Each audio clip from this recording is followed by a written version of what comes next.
Yo, what's going on, snipers, and welcome back to our Atlanta Thrashers franchise mode here in NHL 21. So in last episode, we had round 2 against the Florida Panthers, and unfortunately our team lost after winning the first round against the New York Rangers, but at least we are getting some learning experience. As you can see against Florida, we kind of had a tough time scoring goals for the most part.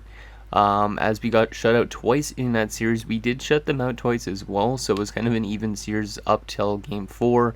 But in game 5, we lost 6-1. Roberto Luongo standing on his head, and in game 6, Roberto Luongo also played pretty good, only allowing 2 goals. So it was mostly due to the fact that Roberto Luongo was in net for Florida that we lost that series, I think. Because if we would have been able to just score more goals in game 5 and 6, we could have had the series in the bag. But we just could not get past Roberto. But anyways, that was still a good learning experience for the boys. And now we're up here in the draft, looking to add some more pieces to our puzzle. We already do have a very good prospect pool, I would say, at the moment. Well, not really a prospect pool, because we do have a lot of good young guys in our lineup. But if we go to our draft board, this year's draft, we have a lot of picks. We have 2 first-round picks, 2 second-round picks, 2 thirds, 2 fourths, 2 fifths, 1 sixth, and 2 sevenths. So we literally have 2 picks in every single round except for the 6th round. So we should be able to get a decent amount of good prospects into our system if this is a very good draft, and I'm hoping that is the case. So yeah, those are all our picks, and hopefully we could get some pretty good players with them. So we do have 2 comments to go over before we actually get into this draft. So the first one is from Hawksan88. He says, I would try and get Gleason with your first pick because he's probably a good goal scorer. So if we go to the draft class, Gleason is actually one of the ones that is recommended by our scouts at around 24th to 25th. As you can see here, Landon Gleason. He's an American playing for the Flint Firebirds of the OHL. He's a pretty big guy, so he's a pretty big power forward. He does have probably pretty good shooting, and then his physical's good like a normal power forward. The only thing is his puck skills, his skating, and his defense are looking not that great right now, but who knows. Also, his weakness being balance is kind of weird because he's so big, but this guy is probably going to be a pretty good steal if we get him, which we should be able to because we do have a pick at 23 and a pick at 25, so I'm hoping he does go around there. He is ranked around 17th, so there could be other teams that take him earlier, but I don't know if that will be the case. Hopefully not. If that doesn't happen, or if that does happen, then we'll have to figure out with somebody else, but hopefully we could get Landon Gleason. And the next comment is from Kego Rodov. He says, I would say a good playoff run despite the loss. A big-time defenseman in the offseason would be perfect. I'm talking about 87 to 90 overall if possible. The rest of the team should come back for another year, in his opinion. So, yeah, I get what you're saying at the same time, but at the same time, I don't know. Like, it depends really what's out there, I guess, when we get to free agency. But right now, we have Jalen Wall, who is a very solid defenseman. We brought him in. This was his first season. Yeah, he was a plus 24 this year, so he's probably our best defenseman to play on the top 2. Martinez has been pretty good so far as well for being like only an 81 overall. And then we also got Blugis, who's an 80, Conley, who's an 80, Brody, who's a 79. And we're more than likely going to let go of Thomas Malek because Hal Gill's still signed for a few more years. So we'll use Hal Gill probably as depth, or we could play Hal Gill where Thomas Malek is. But the one thing that we do have here is Isaiah Edmonds is technically NHL ready. I might try and play him as a forward because he's got some good offensive stats. And then Guggenot could actually technically be on our defensive core already, but I might still wait on him a little bit. But we do have some defensive prospects that could take over for some of these roster spots. So at the same time, it just doesn't make really much sense to go after a top defender when we have all these young guys in the lineup. Yeah, it does make sense to get a veteran at some point, but I don't know when that's going to be. But maybe this free agency, if there's like a really good defenseman, maybe we could bring one in to replace somebody like Thomas Malek or something like that. So that's something that we could always do. And yeah, that's pretty much that. So without further ado, let's get to this draft and get that Gleason guy hopefully and get some other good picks into the system. Like, after all, we do have 13 picks in this draft, which is ridiculous. So let's enter the draft, see what we could get. I don't think we're going to be making any trades in the offseason. It's kind of pointless. But let's see, where is our picks again? 23, yeah, 23 and 25. Pretty solid. Okay, let's see who the top 5 are. So the New York Islanders at number 1 are going to take Bonvi, who's a playmaker. Hudson Bonvi. Looks like a pretty good playmaker. 87 overall or offensive awareness already, 88 passing. Yeah, that guy's going to be picking up like 70 assists in a few seasons probably. Nashville at number 2 is going to take Garcia. Nashville's going to be a really good team soon because they have Ovechkin, they have Garcia now, and I think they drafted like 2 good players last year, if I'm not mistaken. There's Garcia, he's a two-way forward, so good penalty killing option, but that's still a very major drop-off in terms of overall, 82 to 77. So this draft class might not be that strong overall-wise, maybe not. McKee goes at number 3, another center playmaker, 81 overall. Looks pretty good as well. Toronto at number 4 is going to take Clowe. There he is, Amir Clowe. Looks pretty good as well, another playmaker. A lot of playmakers in this draft. And number 5 is Ponikarovsky, a two-way defenseman to the Edmonton Oilers. Interesting. It's kind of neat seeing teams like Toronto and Edmonton down here in the standings still, because in real life, technically, we would be in, I think, 2007-08, maybe around. And Toronto obviously was bad for a long time before they started actually making the playoffs, and then Edmonton always was tanking at some points. So, yeah, let's sim to our first pick, which is at 23. And, oh, you son of a bitch, Detroit. I know I should have traded up. So, Detroit grabs Gleason, 65 power forward. Well, I mean, his attributes, I wouldn't say look fantastic, to be honest. His shooting looks good, but his offensive awareness and stuff isn't that great yet. But this guy still probably will be pretty good. But, damn it, Detroit. We have 2 picks. I could have tried to move up, but I didn't think he was going to go earlier. But I feel like we're not going to get as good of a pick now, unless we keep finding it top 6 forward. Of course, the one player that gets mentioned by Hawks fan we can't get. So we're going to have to look at some other players. So Roy Snyder could be decent. Like decent senses, puck skills, and shooting. But he's not good defensively. His physical is probably not that good. And then his defense is probably not that good. He's definitely a top 6 forward, I would say. There's also Jaden Gilbert. It looks not that good at all, to be honest. Yeah, he doesn't look good. Like, he'd probably have a low overall. Like, he's a small dude. But, what else we got? Ulf Soderstrom looks pretty good. We could get him always with the next pick, though. Because we do have another pick in a little tiny bit. Emmanuel Shields. I think we must go with Snyder. Because he's the next closest best option. But, I mean, Sven Samuelsson looks pretty good. But we could get him with our next pick. Gannon looks pretty good as well. I know we're not going for defensemen because defensemen don't look that good right now. So I think we're going to just go with Roy Snyder since he looks like he's the next best option now for left wingers. Yeah, I think that's what we're going to go with. So Roy Snyder, welcome to the Atlanta Thrashers. And he's a 66 playmaker top 6. So I don't know if that's not that bad of a pick. We actually had a better overall pick than Gleason was. The only thing is a playmaker on the wing is not always that great, but a power forward would have been better in a sense. But top 6 forward as well, so not too bad of a pick. Let's take a look at Snyder's attributes. Yeah, he looks pretty solid. Is 78 at passing already, so not too bad. He's not going to be able to play with us for a few years, but hopefully he gets some good development. Let's advance through Edmonton's pick. They take Gilbert, who is around the same as them, Snyder and stuff. I could have taken Gilbert, but whatever. Edmonton gets him. And our next pick in this first round, we probably will take not Soderstrom. I'm feeling like Samuelson's only in top 9. I didn't even realize that because he looks like he's a pretty good top 9, to be honest. Like he might end up being something like Bullion is in our Detroit series, a top 9 that actually scores a lot of goals. Because if I'm looking through this, there's 3 Bs, 4 Bs, an E and a C. And this has an A, 2 Bs. Maybe he's not as good. I might have to just go with Soderstrom. Because I know we're not going for defensemen. Because defensemen there's already top 6 Ds going. And yeah, it's not good. Bernarski. Wasn't there a guy I pinned going in the second round or no? I don't remember if there was. Melvin Bogosian looks actually pretty solid. I don't know if he's elite though. But he could end up being solid. Let's sort by pin. Did I pin anybody? No, I did not. I thought it pinned somebody, but that must have been last year's draft. Soderstrom's balance, his agility, and his skating are not that good, but he's got good defensive zone play, offensive instincts, and puck protection, so he's probably a two-way forward, based on my guesses.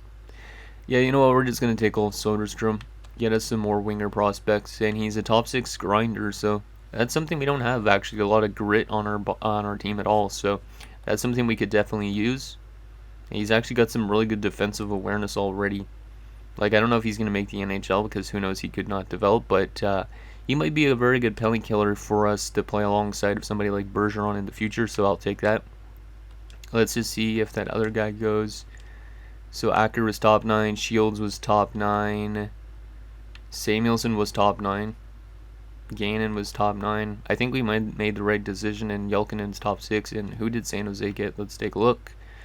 But I think we made the right choice with our pick. Yeah, another top 9. So we got the last top 6 forward in the first round, it looks like. So that's good. Let's sim to our next pick. And let's just fly through these if we can. We might have to get the AI to pick for us in some stages, because a lot of these guys are not fully scouted. Reese Bruin.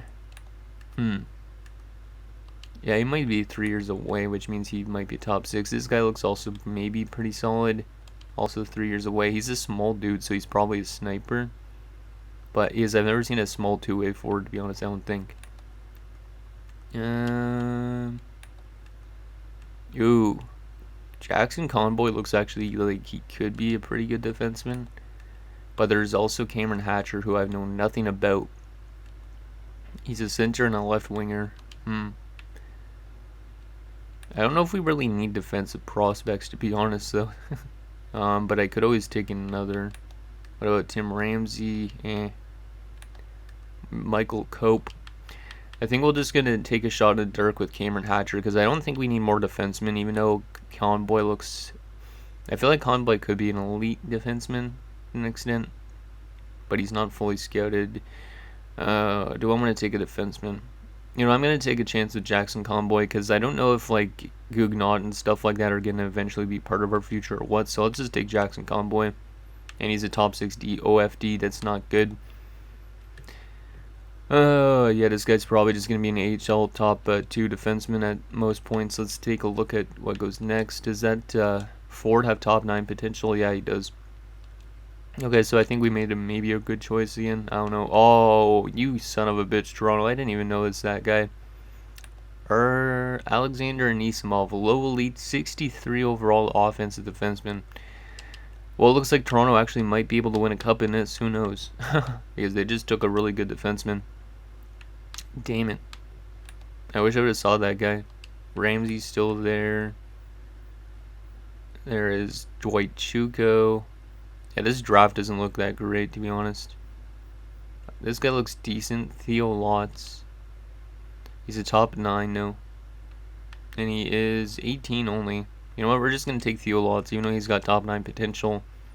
Yeah, it's 64 overall, so not too bad. I don't know if he's going to be a good player for us, or if he's just going to be an AHL top 6 forward, but might as well take him. We might have to auto-sim the rest of this draft, because this quality does not look that good. Don't know anything about Kavasha. Cleary looks pretty good as well. He's already 19 and 2 years away. So yeah, we're going to take Aiden Cleary, I think. Because the 2 years away means he's probably like 68, 70. 67 grinder. Jeez, we're getting a lot of weird grinders and stuff. Yeah, I'm not really a huge fan of how this draft has turned out. Like, there's a lot of top 9 forwards that probably won't pan out.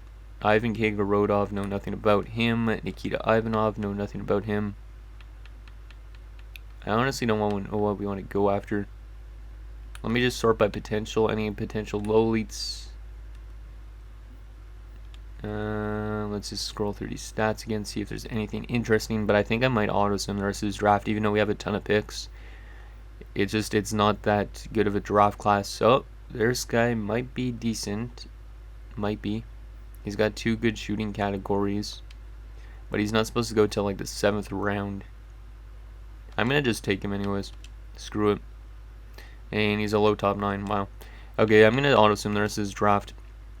It's not that good of a draft at all, so So there's all our picks. I'm not going to read them all out because or else my voice will probably die on me just reading them all out. But we got a lot of different picks, and hopefully the computer drafted us like a low lead steal or something like that. But that is that. Let's get to the resign stage. We do got to sign some scouts back. And I think we need to bring in some new scouts as well because we did lose some to retirement that I did not replace yet over the last few seasons. So we might have to do that as well, but probably next episode when we do like free agency and stuff. So there we go on the scouts, and yeah, that's good. Okay, let's get these contracts done with. So let's go to our RFAs first. So Bork, I think I'm going to give Bork a, what does he want for 8 years? I know it's kind of weird just give him an 8-year deal out of the gate, but this guy's pretty good. He doesn't want that much, so he's probably not going to be growing that much higher in overall. I might do something like 6 years at 5. I'll give him 5.5 for 6 years. I honestly don't care how long term I lock up these guys because they're going to be easily able to be moved on from, because a lot of teams probably will want some of these guys. Kuznetsov, I could give him a 1-year deal like he wants, I guess, for now. But eventually I'll probably lock him up. Let's do 2.6 for 1 year. And then Likachev, 3 years at 4.4425 is decent, so we'll talk him down a little bit to 4.2. I honestly don't care if I'm signing these guys long term, as long as they stay with this team for a long time. Hopefully they do. And then Bobrovsky, it seems like a lot of RFAs do not want contracts, which is really annoying. Bobrovsky wants 2.5, so we'll talk him down to 2.3 if possible. Isaiah Edmonds, he wants a one-way deal, so yeah, we're going to have to probably play him in the NHL this year as maybe a depth defenseman, but maybe he gets in as a forward, I don't know.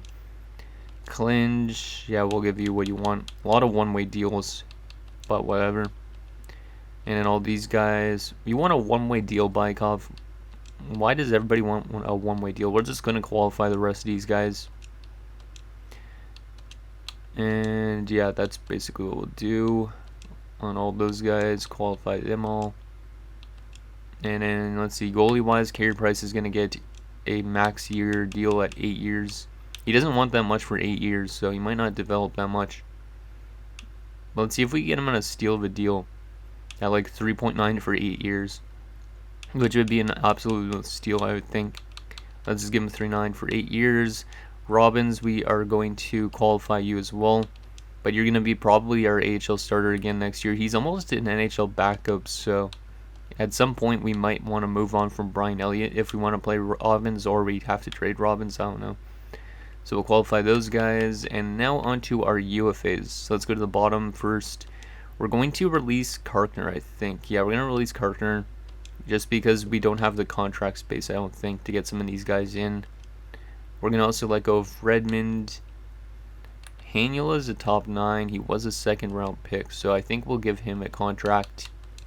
And we will get rid of Reichel just to free up a little roster spot. We will also sign Wolski, who's going to be an absolute stud soon, probably. He's going to make the NHL probably at like 21 years old. Yell, I think we let go of Stefan Yell for now, even though we just traded for him. It's just more to see what we have first. So we're going to let go of Yell. We're also going to let go of Thomas Malik for now, even though Malik did just have a really solid season, being a plus 24 and had 26 points. But yeah, I think we're going to let him go for now. He was actually really physical in the postseason, which I don't understand why. But yeah, I think we're going to let him go for now, but we could always bring him back if we need to. And then Marcel Hossa is another one we're going to let go for now. He was playing more as a depth option for us for most of last season, so we're going to let him go. And we could always bring him back if need be. Richard Park, I feel like, could drop off, but he still is a serviceable option, so I might bring him and Valerie Bure both back for now. Yeah, I think I will bring both of them back on like 1-year deals and see what happens with that. So 1-year deal for both of you. Don't really care how much I'm paying you. And then goalie-wise, this medium fringe starter, I don't think we need to sign another goalie right now. I think I'm just going to let this guy walk just so if any AI wants to take him, they can. Okay, so let's advance today, see if we get all those guys in. Let's fly through this quickly and then check. Okay, so all the UFAs are good. RFA wise, Kuznetsov's the only one that said no. Okay, so Kuznetsov, we will give you a 1-year deal still, and I will give you a little bit more than you want, but eventually we're going to give you a decently long contract. You probably should accept that. Everybody else is qualified, which they should accept soon. So let's advance it to see if we get Kuznetsov in, which we probably should. And he has accepted. Okay, so now we just got our RFAs that are qualified. So we technically have 10 contract spaces, and how much of them are sent to our RFAs right now? 3, 6, 7, and then the 2 goalies, 8, 9. So technically we only have 1 contract space available on our team. Let's take a look at what our main roster has, and then we will go to free agency and see what we can find for next episode. So in terms of centers, well, I mean, Malkin's going to be playing on the wings, so let's just see how much players we have in general for forwards. So we got 1, 2, 3, 4, 5, 6, and then 7, 8, potentially 9, and then 10, 11, 12, 13. So I think we're good on forwards. We could always sign a few depth forwards if we need to. Well, if actually we can't really. Yeah, we're going to have to use some of our AHL probably as depth, just because we can't sign more than 1 contract unless we trade away people, which we could always do. But so yeah, that's our main roster for forwards, and then defensively we got 1, 2, 3, 4, 5, 6, 7, 8, and yeah, that's pretty much it. So Guggenot might be in the lineup this next season. He might be back in the QMJHL again for another year, but Isaiah Edmonds is probably our depth defenseman. Maybe he plays on the top 6 with Brody or Blugis, one of the two. And then Hal Gilby is our depth defenseman. I don't know. We're going to have to figure that out. But our defense looks fine for now, and our goaltending looks also fine. So yeah, that's pretty much that. I don't know what we really need, but we could always find a good player if we need to. So let's sim to free agency and see what's available. But we got Carey Price on that 8-year deal. That's ridiculous. 8 years at 3.9. Let me just check on that. Yeah, we got him on an 8-year deal at $3.9 million. I feel like I literally just cheesed the system on that, but I don't know why he wanted only 3.9 for 8 years. Hopefully he plays like a good goalie then for that long. But I mean, that's a movable contract probably for sure. So let's take a look at those free agents. What is available this year? So let's start off with the centers. So Kopitar is probably an RFA, right? Yeah, he's an RFA. Let's just go by UFAs because I don't need to see the RFAs. So Scott Gomez, Doug Waite, Victor Kozlov, Arnott, Alex Dagg. Actually, let's sort by overall quickly. Alex Dagg, yeah, Sean Bates. These are like pretty much the guys that are the best overall wise. I don't know if any of them really fit our system or what we need, but hey, look, there's another top 6 forward, 79 overall, 24-year-old UFA. I feel like every single year there's another one of these players we could just bring in because the AI decides to let them go. There's also Scavella, who's a high top 9. This guy was a 15th overall pick, and he was let go of. He's only 22. I honestly don't know what we could get rid of, though, to bring in the AI scraps, though, because we'll have to trade away players if we want to pick up multiple players in free agency, but like this guy fits our top 6 forward lines, apparently, so he could be a player of the future. Scavello might fit our 3rd line. So those are 2 options there in Scavello and Eklund. I'm going to just write down Scavello and Eklund just because if I forget, because I don't really watch my videos back after I upload them to an extent. So there's Eklund and Scavello. There's also Huckins. My God, there's a lot of guys that could technically be re-signed, but the AI just lets them go. What about left wing wise? Jan Halavich is the best one. There's also Frolov, Pyatt, Matt Cook. I don't want to bring Matt Cook into this team. Screw him. Axelson, Brunette, Kachuk. Bring in Keith Kachuk to Atlanta like he was in real life for like a split bit before he went back to St. Louis. That'd be kind of funny. I mean, I don't know where he would fit into the lineup, but UC Jokinen as well, I think. Yep, UC Jokinen, Saprikin, Sean Avery. There's a low lead 82 overall, 23-year-old UFA. Why are these AIs letting these guys go? I have no idea if it's just because of contract space or what. But it's kind of broken to an extent. Like, this guy's probably a good fit for our 3rd line. I think this guy's a guarantee signing for next episode. He's a sniper too. But literally, I don't know why these AIs are doing this. It just does not make sense. Like, they don't even qualify them. But this guy's had some pretty solid numbers in Edmonton. But literally, this guy was a 4th round pick, and he has got really good attributes. And you're just going to let him walk. So that guy, I think, is a guaranteed signing. But there's now 3 signings we might want to bring in, which means trading away some players, potentially. There's another guy, Brett Hodges, who was a 2nd round pick. That's another scrap that could end up being something decent. There's Staubitz too. My god, every team is letting go of so many different players. Like, I could literally just pick up every player I want in free agency and win the Stanley Cup that way with a band of misfits. Hey, look, it's our former pick, Ville Koivunen. Did I let this guy go, or did he just not sign? What the heck? I don't remember when I let... Oh my god, I think I remember letting this guy walk because... Wait, did he play in our AHL? Yeah, he did. I let this guy walk, or did I trade him? Yeah, I think I traded him as to free up roster space last offseason, maybe? I don't remember when it was. But he's been in Calgary. He actually played some NHL games, and he's got 17 points in 69 games. And he's also almost a 4th liner. So it seems like a lot of players are actually developing pretty well in this, which is kind of interesting. But I don't know why a lot of teams are letting go of their young guys. It just doesn't make sense. Right wing wise, the best right winger is Mike Johnson. There's also Ziggy Palffy. Jeez. Winehandle, Walker, Parrish, Lettinen. Yeah, there's some pretty good forwards out there, but we're probably not going to pick up a veteran. We're probably just going to pick up another young guy for our lineup, I would assume. This McKay guy is a real player, right? Yeah, Cole McKay. Knack. There's a low top 6. That's a 77 depth forward. Pittsburgh's letting go of so much of their young guys. I don't know why. It doesn't make sense. There's not even a cap hit. Like, it's just kind of weird. And then defensively, if we want to bring in a good defenseman like Kagorodov was mentioning, there's Brad Stewart. He's the best option available, but I don't think we really need Brad Stewart. He could fit our lineup, but I don't know. Maybe we bring in Brad Stewart, maybe we don't. There's also Frederik Tuten, Jonathan Girard, Christian Ehrhoff, Meredith Lichky. There's some solid defensemen, but no really stud defensemen, I would say. Kondratyov, are you kidding me, guys? An 81 lowly defenseman drafted by Los Angeles. Los Angeles is letting go of a lot of people as well. Top 4 defensive pairings, all power play lines. If we want to pick up a defenseman, there is Kondratyov. He is probably the best option too. I swear, we're literally just picking up a bunch of scraps in free agency and then making the best of it. Like, I don't even know why these teams are doing this.